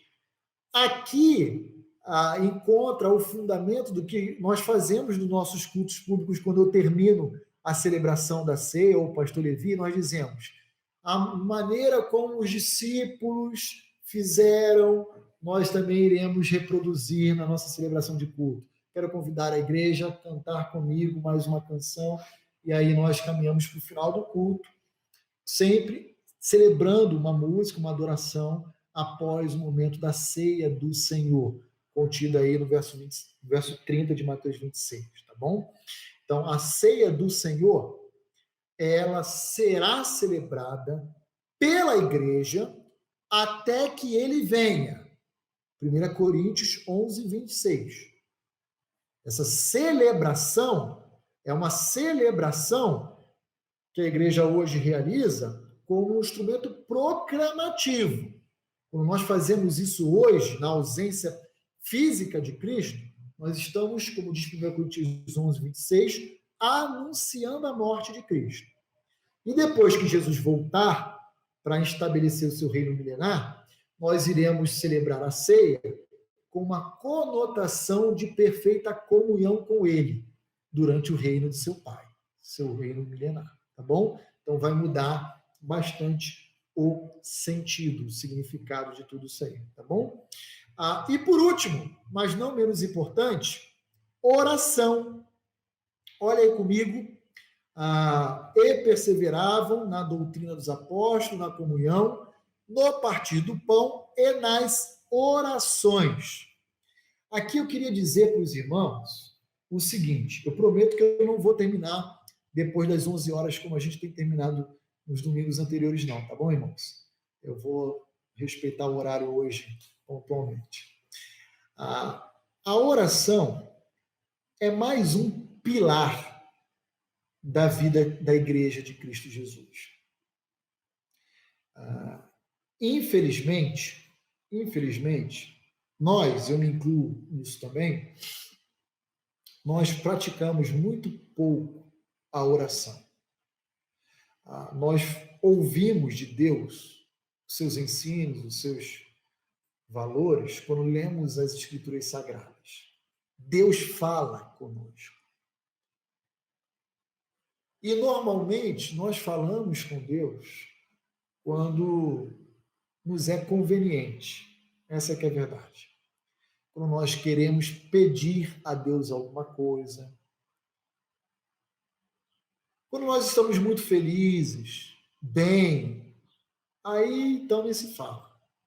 Normalmente a gente esquece de Deus. Essa é a tendência da corrupção do nosso próprio coração. E nesse sentido, eu queria desafiar você que está assistindo essa aula a aproveitar mais do que nunca esse momento que nós estamos vivendo de confinamento para fazer também desse momento uma oportunidade de desenvolver a sua vida de oração. Eu gosto muito de ler sobre a história da igreja. E eu lendo algumas biografias de alguns grandes personagens, sempre me deparo com a vida piedosa de muitos deles.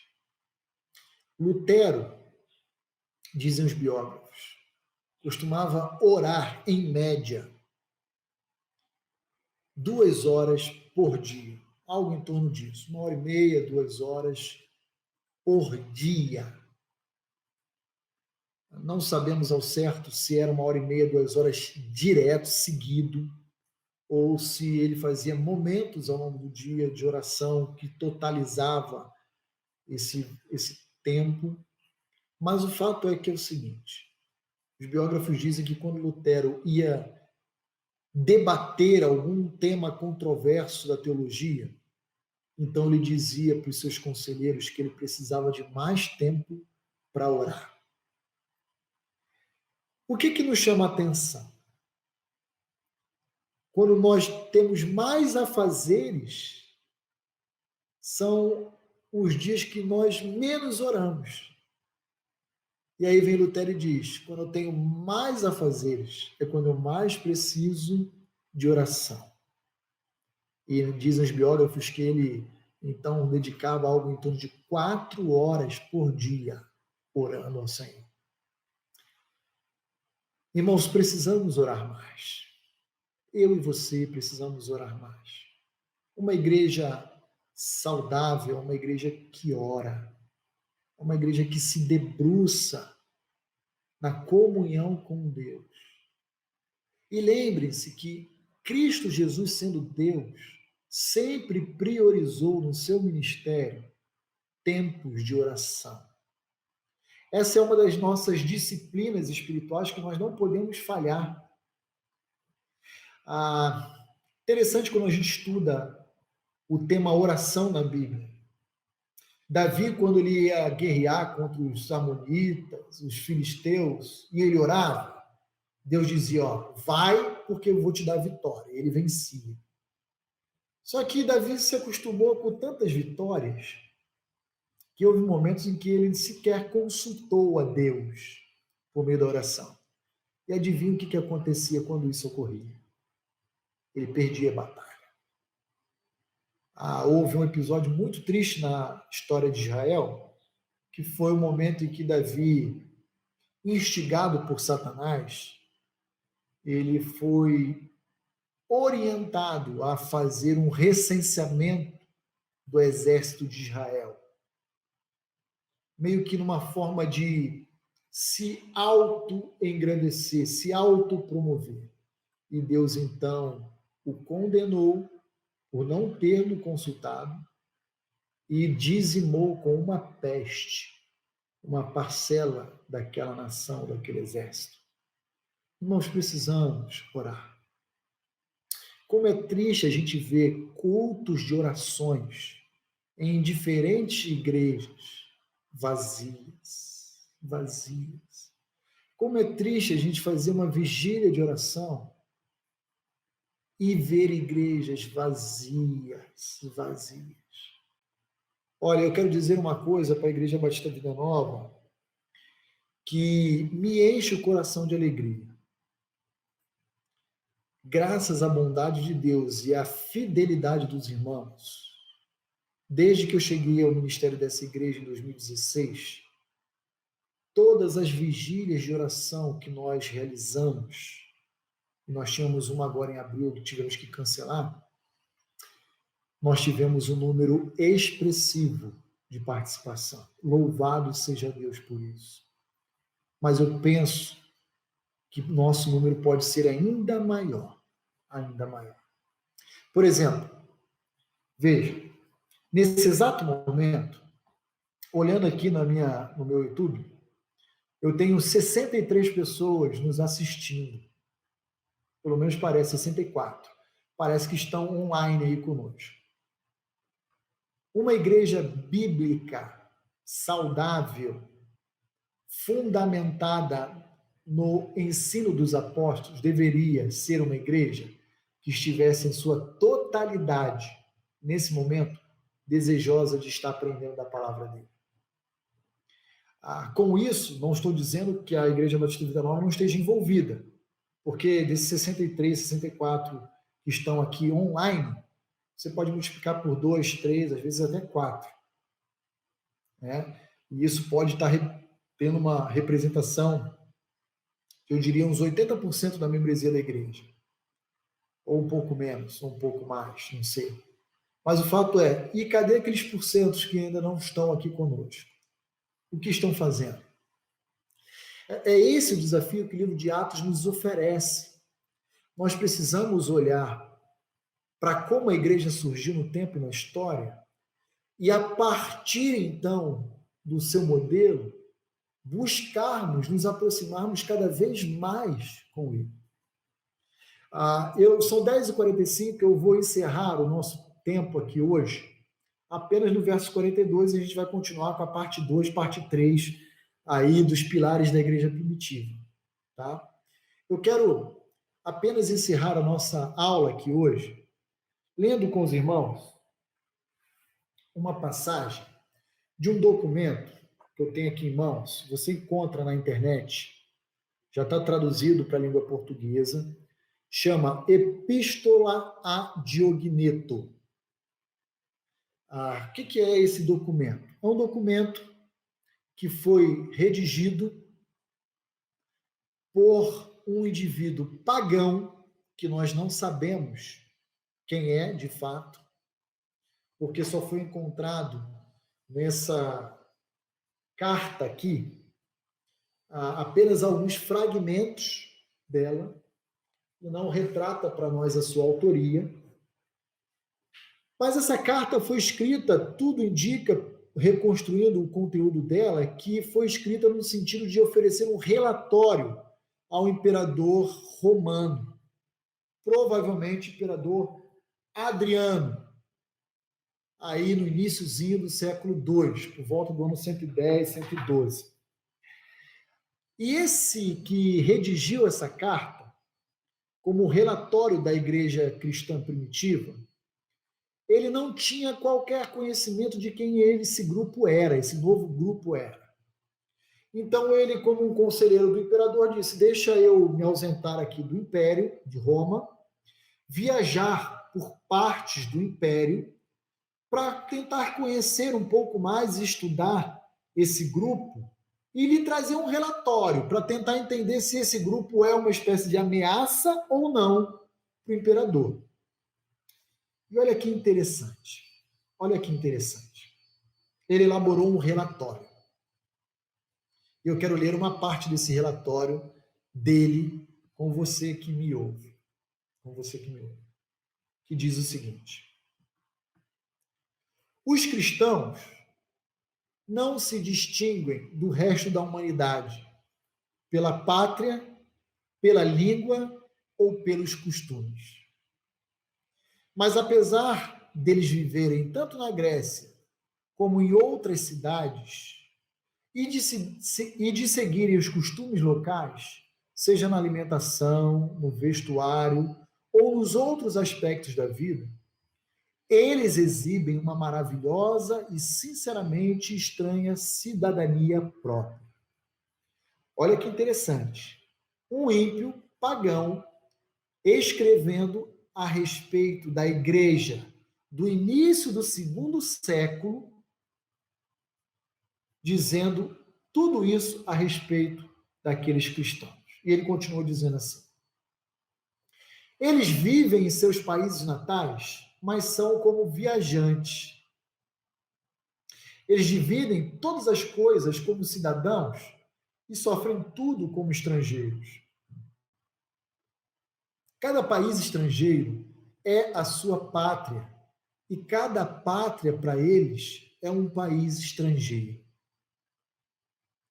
Eles prezam por todos, eles criam as suas crianças, mas eles não rejeitam os seus filhos como os outros. Eles se encontram encarnados mas não vivem de acordo com a carne.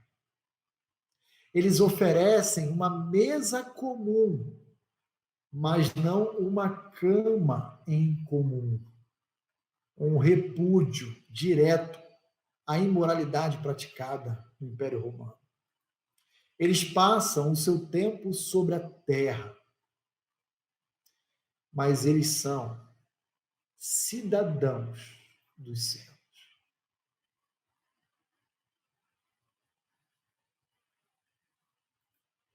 Obedecem às leis estabelecidas, mas as sobrepujam em suas próprias vidas. Eles amam todos e por todos são perseguidos. Eles são levados à morte e são ressuscitados. Eles são pobres, mas fazem muitos ricos. Eles são abusados e dão perdão. Eles são insultados e ofertam amor. Quando eles fazem o bem, são punidos como se fossem maus. E quando são punidos, se regozijam como quem recebe a vida. Pelos judeus são atacados como sendo estrangeiros. E pelos gregos são perseguidos. E aqueles que odeiam não podem declarar a causa da sua hostilidade.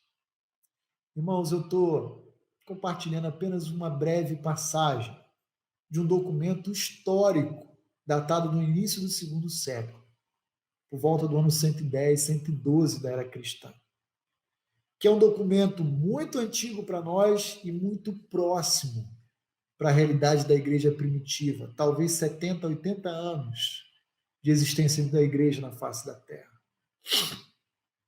E eu não sei se você consegue perceber comigo como é profundo a descrição de alguém que não conhece a Cristo e não tem qualquer compromisso com a fé cristã, no retrato da vida e dos valores dos nossos primeiros irmãos da igreja.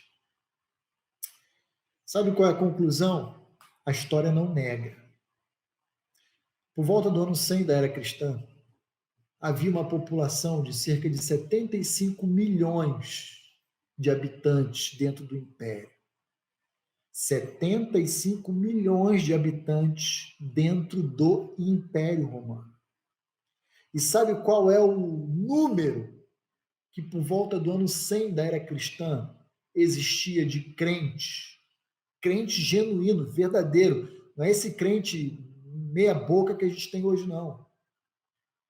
Algo em torno de 5% são os números que se estimam de crentes no ano 100 da era cristã. Pense comigo, considerando uma igreja que surge por volta do ano 32 e 33 da era cristã e chega com 5% da população imperial no ano 100, algo em torno de 67, 68 anos de existência, a igreja cresceu muito ou pouco? O que os irmãos acham? Aplica 5% sobre 75 milhões de habitantes. Dá algo em torno que, arredondando, eu diria, 4 milhões de cristãos.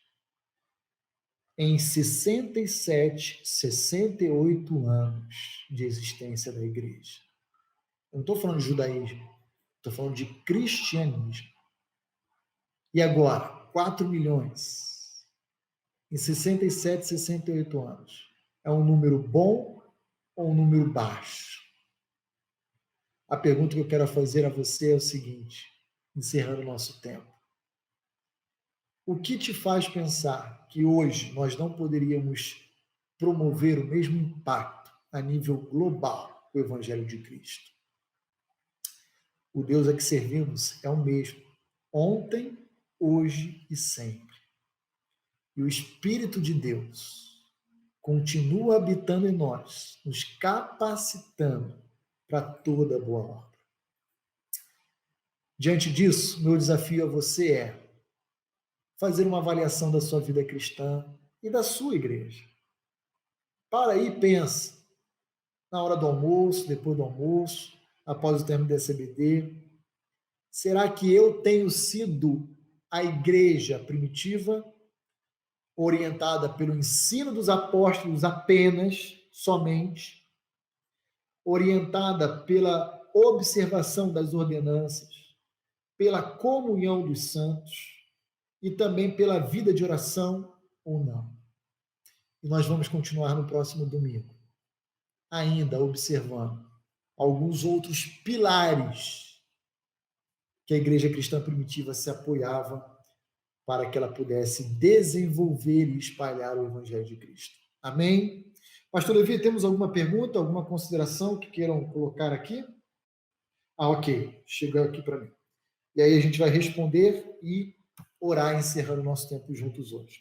Carlos César, pastor, quando morávamos no Rio, sempre que havia aniversário ou alguma coisa na minha casa, o encontro era sempre no sábado. E alguns que moravam mais distantes ficavam na minha casa até o domingo. Mas no domingo acordava cedo, deixava meus convidados e íamos para o culto. Será que eu era muito xiita? Cezão, você não era xiita coisa nenhuma. Eu acho que esse é um procedimento padrão de todo cristão. Especialmente se a gente recebe familiares ou amigos, né? Olha, amanhã, 9 horas, eu tenho EBD. Eu vou estar com a minha família lá. Vocês são nossos convidados. Vocês querem ir? Ah, não quero. Então, fique à vontade. Fica aqui em casa. Quando eu voltar, a gente prepara o almoço. Continua aqui em casa. Mas eu não vou abrir mão de estar na comunhão dos santos. Aliás, diga-se de passagem, algo que é muito importante a gente mencionar aqui é o seguinte. O meu desejo como pastor de uma igreja é que período de pandemia e isolamento, a vida da igreja nunca mais seja a mesma no que tange ao tema culto, celebração, escola bíblica, reunião, para que a gente pare de se pautar em cansaço, compromissos e priorize, de fato, a comunhão dos santos. E quando você faz isso, César, você faz de forma exemplar e inspiradora para todo cristão de qualquer igreja. Temos que ser assim. Nós temos que ser educados e dizer, olha, você não precisa ir embora, você pode dormir até mais tarde, fica aqui em casa. E dizer, olha, eu vou para a igreja, vocês são nossos convidados. Se a pessoa não quer ir, paciência. Mas eu tenho um compromisso e eu vou. Né? Já fiz isso também no âmbito do meu lar, com a minha família, e farei tantas vezes quanto for necessário. Tá bom? Podemos colocar na descrição do vídeo para quem quiser acessar. Sim, ok. Vamos colocar a Epístola de Ogneto. Tá bom. Essa que eu tenho aqui, eu baixei, só digitei no Google lá, a Epístola de Ogneto, e baixei o arquivo, e a gente pode também disponibilizar, sem dúvida alguma, essa epístola. Ela tem 10, 12 páginas, mais ou menos. Eu só li um parágrafo dela, tá? Mas é muito impactante, porque mostra um raio-x aí da igreja do início do segundo século. Né? E quanto a igreja brasileira, eu diria até mundial, tem se distanciado do seu pilar, né, dos seus pilares. Marcos Camarão, sugestão. Importante ouvir a palavra todos os dias e se estamos em quarentena, estamos todos sedentos pelo alimento divino e sólido da palavra. Sei que temos o devocional, mas sinto que esse alimento vem no domingo pela manhã, podemos ter esse estudo mais dia na semana. Olha, Marcão, podemos sim. Vamos fazer o seguinte, você que me assiste aí, se você quiser participar de alguma aula no Zoom, a gente cria uma plataforma do Zoom, eu pediria que você concentrasse, escreve para mim, para o meu WhatsApp, pode escrever aqui depois da aula da EBD, o nome de quem gostaria de participar de alguma aula e um tema. tá bom? A gente pode estudar durante a semana, eu crio um grupo, coloco o link e a gente faz uma aula à noite, no dia da semana à noite. Pode ser também, tá? É que eu quero respeitar o seguinte, a gente já tem outras atividades ministeriais da nossa igreja que envolvem a área do ensino, por exemplo, o grupo Soma. Então, não quero sobrecarregar os nossos irmãos com muita informação de muitos assuntos que às vezes não estão conectados, né? Lembrando que o nosso tema anual de 2020 é uma igreja que cumpre o seu dever, o seu propósito. E nisso nós estamos linkando todos os temas da nossa igreja. EBD, até os confins da terra. Acabamos Paracaléu agora, hoje, inclusive, vamos iniciar uma nova série à noite, que é uma série de exposição no livro de Naum, intitulada Refúgio em Meio ao Caos, tá bom? E nós estamos, os jovens, sobre fé, com os adolescentes, então está tudo meio que linkado, né? Então, se você quiser estudar algum assunto, você pode escrever para mim no privado, eu vou, dependendo da quantidade de interessados, criar uma sala do Zoom e a gente pode ter encontros aí, a gente combina no grupo que eu vou criar, se de manhã, de tarde ou de noite, a gente pode estudar aí durante a semana alguns assuntos. Pode ser lição de casa de Atos, tá? Mas pode ser algum tema específico que os irmãos queiram também aprender mais, que tenha dúvida. Por exemplo, a gente pode estudar, fazer um curso de história da igreja, caso queiram, né? Podemos estudar escatologia, podemos estudar assuntos relacionados à vida cristã, enfim, que os irmãos acharem pertinente e oportuno, tá bom? Mas a gente pode fazer sim, pode fazer sim. Aí, nesse caso, eu vou restringir esses encontros apenas àqueles que me procurarem via WhatsApp querendo estudar esses assuntos aí que os irmãos mesmo vão propor, tá bom? Mas é aberto para qualquer momento alguém querer entrar também e participar conosco, tá bom? Eu me coloco à disposição. Para mim é uma alegria, porque eu amo estudar a palavra de Deus, estudar a teologia cristã, estudar a história da igreja. Faço isso com prazer, com deleite, mas eu sei que nem todo mundo tem o mesmo pique que eu. Eu quero respeitar para que ninguém saia daqui também com a mente muito carregada de informações. Tá bom, queridos? Mais alguma pergunta, pastor Levi? Não havendo, eu vou orar, são 11 horas aqui no relógio, e a gente vai encerrar o nosso encontro de hoje. Peço perdão pela nossa internet ter oscilado e ter derrubado a nossa conexão, mas vamos tentar editar, eu vou pedir para o Diego depois editar o primeiro vídeo com esse segundo, e subir um vídeo só, e assim a gente continuar caminhando juntos aí, por meio dos pilares da igreja primitiva, a partir do domingo que vem, versos 43 a 47, tá bom? Vamos orar? Senhor, muito obrigado por essa manhã, espero que, mesmo diante desse imprevisto técnico que nós tivemos, essa tua palavra, essa verdade que nós aprendemos aqui juntos, não tenha sido vão, não tenha sido raso, mas de alguma forma tenha alcançado o coração, a mente e a vida dos meus irmãos, encorajando-os, desafiando-os a verdadeiramente assumirem cada vez mais um compromisso maior contigo. Nos ajude, ó Deus, a observarmos esses pilares em nossa vida. Um pilar orientado pelo ensino da tua palavra, fundamentado na comunhão dos santos, fundamentado ainda também na prática da oração e da observância das ordenanças. Ó Deus, abençoe o nosso domingo, abençoe os lares e as famílias da tua igreja e que o Senhor permita com que a gente possa se reencontrar logo mais à noite, às 19 horas também, para ouvirmos assim da tua palavra. Eu peço isso por mim e por cada um dos meus irmãos, em nome de Cristo Jesus. Amém. Que Deus abençoe você, sua vida. Um bom domingo a cada um de vocês. Que Deus os abençoe.